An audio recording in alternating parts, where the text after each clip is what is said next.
Jamaica continues to stand in solidarity with other nations in its commitment to respect and preserve human rights, as demonstrated by the fact that Jamaica, party to the major international conventions concerning the protection of human rights. Our Constitution, as well as other laws, seek to protect and preserve basic human rights. This confirms Jamaica's faith in fundamental rights, in the dignity and worth of the human person, and in the equal rights of men and women. But this morning we ask the question, are we abusing the rights of our people to choose? We hope to be general about it, looking at just about every category. To help us go through that exercise this morning are Arlene Harrison Henry, chairperson for the Independent Jamaica Council on Human Rights, and the Reverend himself, Al Miller. Gentlemen, ladies, yes, morning. Thanks so very much. Morning. Good to have you. Good morning. Yes, I see you taking notes, man. Yes. all right. Let us begin this exercise by asking, is this a real issue in our country, really? Is there a genuine need to be concerned? Mrs. Henry? Of course there is. It's an ongoing struggle to secure rights for broad sections of our society. And it's a struggle, it's man's struggle over the years, the fight for freedom, the fight for economic independence, and so on. Those are issues that will remain with us. All right, let's look at the basic human rights, Reverend Al. Is this a major concern of yours? Take out what we would call societal dictates. To talk about the independence, we talk about financial rights and so on and so on.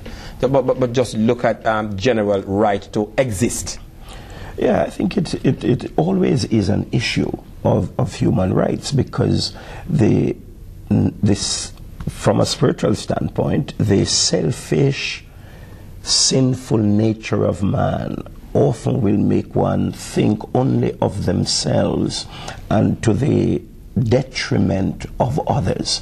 And so the rights of others must be protected against the principle of justice, because societies can only effectively function on the principle of justice, and that's how they must be built. So where rights are violated, then certainly we must do everything to protect the rights of citizens.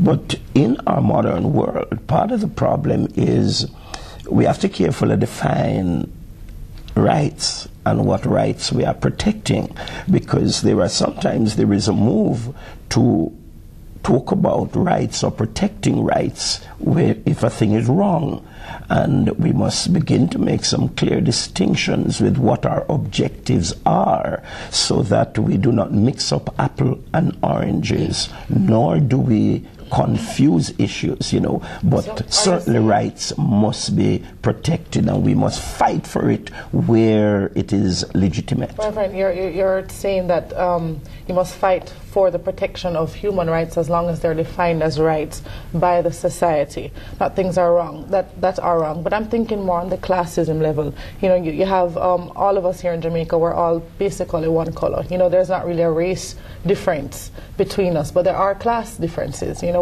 I think we suffer through classism, and the access granted to certain citizens aren't necessarily granted to other citizens. Is this in the same category of rights for humans?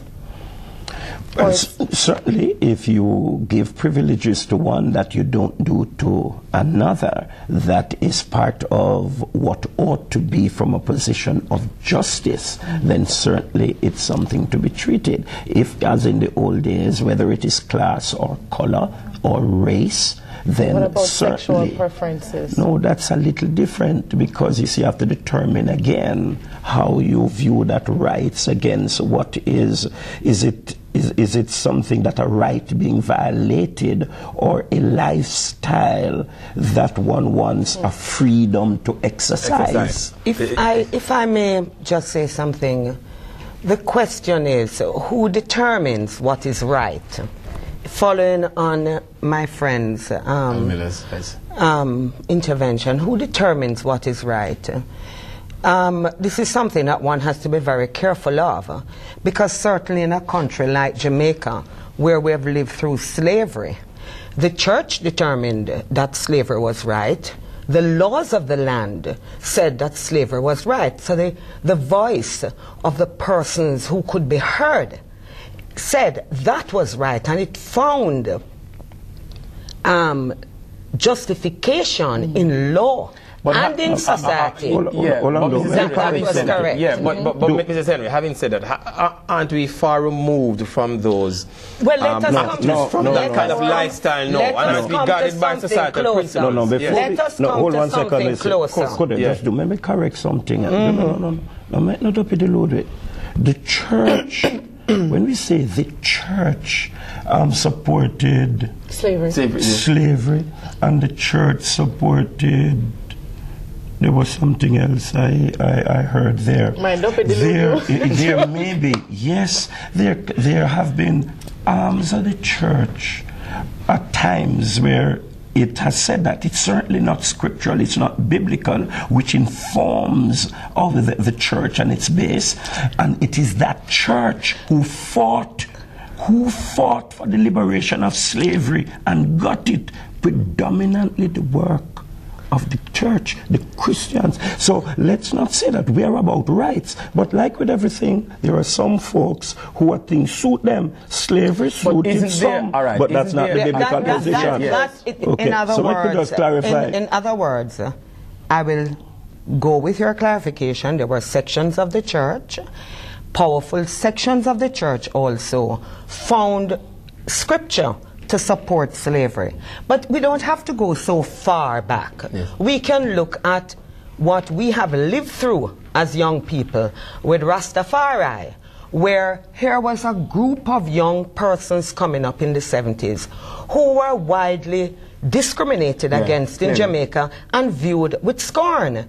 So the point I'm making is that something that may be wrong yesterday, according to some sections of society and the sections that had power and had a voice to be heard, we have had a cultural change where that is Rastafari is now acceptable. It is not something that we scorn or as much as was done years ago.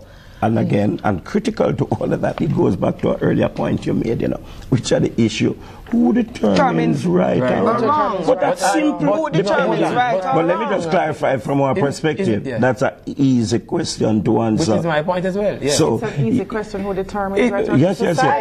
No. Society can't determine. You see, from our perspective. But Reverend, aren't you guided by the laws and principles of the land? Aren't you guided by interesting, of course. But hold on a man, let me make it. The law, man was created by God. And God who created man understood the intricacies of that which he created. So he outlined some principles of how man ought to live. To behave. If man want to be successful and fruitful. And our laws, therefore, should, not always is, but the majority of our laws have attempted to have been developed from the fundamental moral law of God. So the laws of the land in all nations pretty much comes from their philosophical, biblical, spiritual base. Reverend Miller, hold your point, all right, because we're coming back, because we need to talk about the whole question of sexual equality, and then we need to talk about also the right to choose in respect of the church. We've got to take a break. We'll come back with more. Government from religion. There's some mix-up. All right, we'll come back after this break. But deep inside, their feelings of love they don't hide.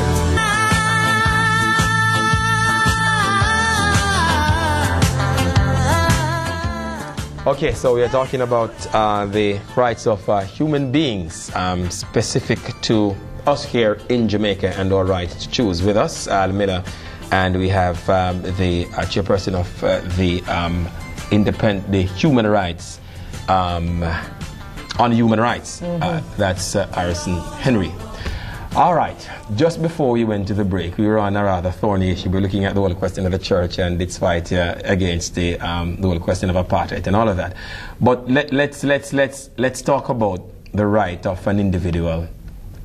Sexual rights of an individual. All right, and we speak specific to the the question the other day of, I think, the J-Flag people who actually wanted to run this advert. They wanted to run this PSA and so on. And it was denied. They were denied. Both stations decided that, they're not going to run it because they were entering into waters that, they should not. And, it is deemed, well, unconstitutional as well as immoral. What's your view on it, Mrs. Henry? My view in terms of the ad itself, I saw absolutely nothing wrong with running that kind of ad.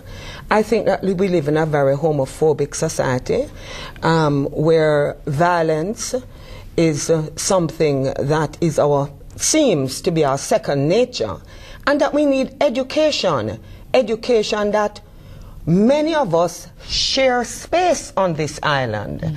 So though we understand and perceive that the majority of Jamaicans are against persons of a homosexual nature, it doesn't mean that they do not have space and ought to be accommodated within our diverse society. That's my view on it. I don't know. Let's we must make the distinction with, is it the persons that we are against, or is it a lifestyle we are against? We are against a lifestyle that is morally, socially, mentally, and spiritually flawed and wrong. It's the lifestyle. We must accept the person, but we must be able to say that lifestyle is wrong. We don't like in our modern world again to call anything wrong, because we don't know what's right and wrong. Right and wrong is clear from the perspective of the Word of God. Only He has that authority. But whether how strongly we take that, we can argue. But if it's unacceptable, it is the behavior. Because then we are going to say, everyone who wants to exercise... We spoke about classes in earlier. Lifestyle has existed from biblical days. It is something, I'm glad you said just that. a moment, it is something that is going to remain with us based on what I see, and it is something that it is not the persons, but the persons themselves also represent the lifestyle. The question for us as a people is accommodating that lifestyle within our society, because if we do not, then it means that we would be stepping on the rights of some. Bearing in mind, I want to make a point. Homosexuality is not illegal. It is the act of buggery that is illegal. So the love of same sex and a relationship within the same sex, that is not what is illegal. It is an act of buggery. By whose standard? By the law? I'm going by the law. Because I believe that the law has to guide us. It is a law that helps to regulate and formulate how we govern ourselves. And by the way, women cannot commit buggery. Right? So it is not the homosexuality itself that is illegal. It's the act of buggery. So what are we fighting for? My view is that the lifestyle, which is an alternative lifestyle, is something that is here to stay with us. But that don't make it right. In fact, I'm not... Thieves and murderers are here to stay. Look, we're not talking about what is right and what is wrong. But we must be talking what is right and wrong. They share space with us. And murderers. They share space with us. So do thieves and murderers. Homosexuality is not illegal. Homosexuality cannot be classified as murderers and thieves. Shame on you. It is a case of whether. No, you mean shame on me? Fact of life. It can't be in the same category. No, not in the same category. Can't be the same category. No, the behavior is reprehensible in the same way, not the individual. We have to accept murderers and thieves. Murder and thievery is illegal. So homosexuality. No, let's be careful. It always has been. We have to go back. No, we can go now with the technicality of the law, No, of the legality. It's not a matter of technicality. What was the intent of the writers of the law? It was out of a base that homosexuality was an an unaccepted behavior of the society. So that's what it was treating. But having said that, then, because you know that it is quite prevalent within the church. But it is all over in the church. All over. And But it still not make it right. That is what we say. Is the lifestyle, and what we are pushing. So where is does the this leave us then as a people? Because you know, it leaves us as a people to say that, particularly as it relates to the Charter of Fundamental Rights and Freedom, to say that that group of persons that some of us say are not conducting themselves within the moral norms, that they ought not to receive protection against discrimination, because the way the discriminatory provisions are formulated, it excludes that group of persons. And I am saying that I'm telling you, man, it seems to me that what we need, you see, what we need is that we need an understanding that the society is made up of a diverse group of persons coming to the table with diverse and plural views. And all of us need to be accommodated. I'm sorry, and I'm the afraid Charter needs to protect all of us. All right, Reverend Miller, I'm going to give you the last 20 seconds, yes.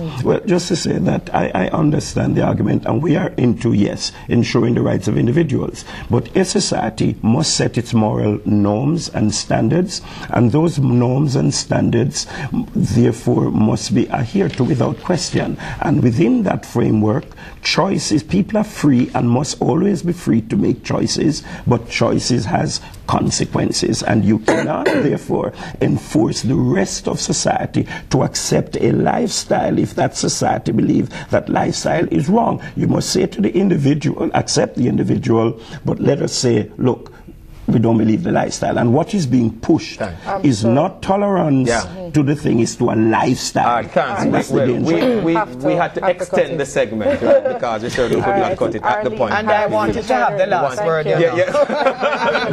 Thank you so very much. Thank you so much for sharing with us this morning.